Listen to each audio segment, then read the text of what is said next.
The United Nations Secretary-General Antonio Guterres says he is concerned that there are unrealistic demands on UN peacekeeping and it's costing lives and credibility. Guterres was addressing the UN Security Council this week on ways the organization can improve its peacekeeping operations.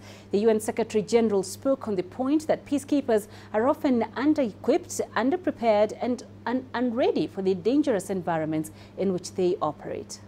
The United Nations Security Council has been in robust talks. The world body is seeking fresh, conducive ideas to help improve its peacekeeping operations around the world. I urge Security Council members to sharpen and streamline mandates. Please put an end to mandates that look like Christmas trees. Christmas is over, and the United Nations mission in South Sudan cannot possibly implement 209 mandated tasks.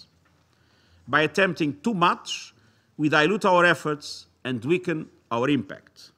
The United Nations continues to send peacekeepers to war-torn environments like Mali and the Democratic Republic of Congo.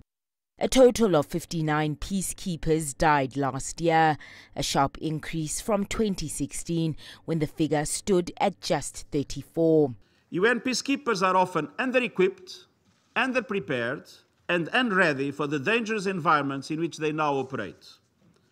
There are gaps in command and control, in culture, in equipment and in training. Our peacekeepers are vulnerable and they are targeted for attack. Council members now have been tasked with placing realistic expectations on peacekeeper missions, making operations stronger and safer, and having structured, equipped and well-trained forces. We must establish clear and focused mandates and put pressure on parties to conflicts to find a political solution. It applies to the host countries, which must cooperate fully with missions. It applies to the Secretariat, which must support missions efficiently and effectively. And last but not least, it applies to all member states, because we are the UN, and we must make sure that sufficient funding, political support, and well-trained, disciplined, and well-equipped troops are always available. The UN Secretary-General hopes the organization can develop a set of mutually agreed principles and commitments to create peacekeeping operations fit for the future. Thuli Shabalala, CGTN. CGTN's Liling Tan now joins me from New York for more on this. Liling, after 15 years in Liberia, what lessons are the UN peacekeepers taking from that country? Certainly, yes, Panina. Now, we just heard a lot about the peacekeeping challenges that remain, the reforms that are being pushed for. And in this climate of scrutiny over peacekeeping, a story like Liberia's story is a rare success. And perhaps one of the most valuable lessons that we have seen, that the UN has seen from its mission to Liberia, is how important the relationship has to be between the government of the host country and the UN mission on the ground. And where it comes to Liberia, from the very get-go, there was a very warm relationship between former President Ellen Johnson Sirleaf and the UN peacekeeping mission there.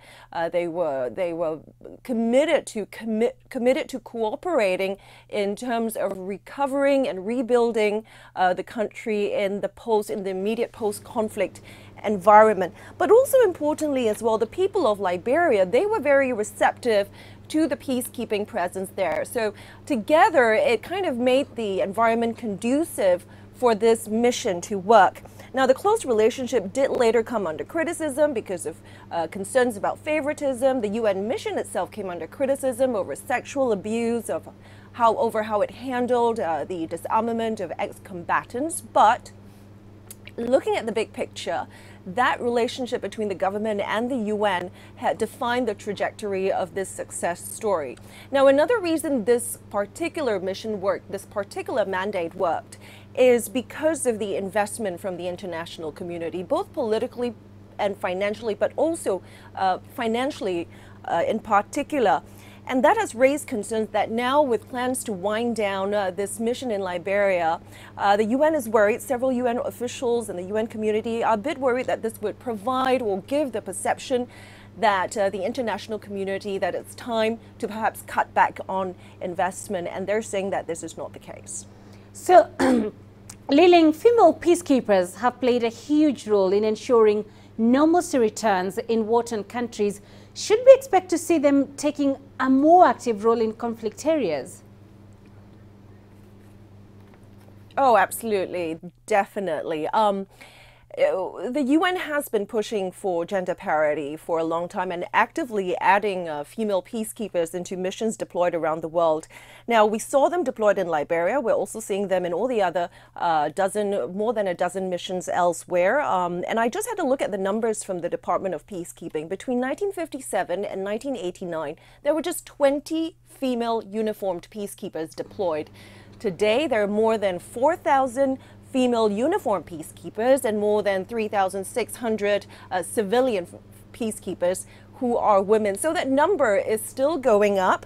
Why is that? That's because, as the UN Peacekeeping Department pointed out, women serving in peacekeeping missions they serve as role models to the community that they work in. They empower women and inspire girls, often in male-dominated societies, to engage in their peace processes and to push for their own rights.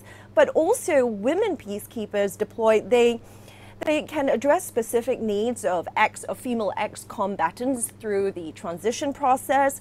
They can also work with survivors of gender-based violence and also broaden the skill set within the mission itself. And don't forget, Penina, that gender parity is one of the top priorities of the UN Secretary General. It is indeed, Liling. Thank you so much for joining us.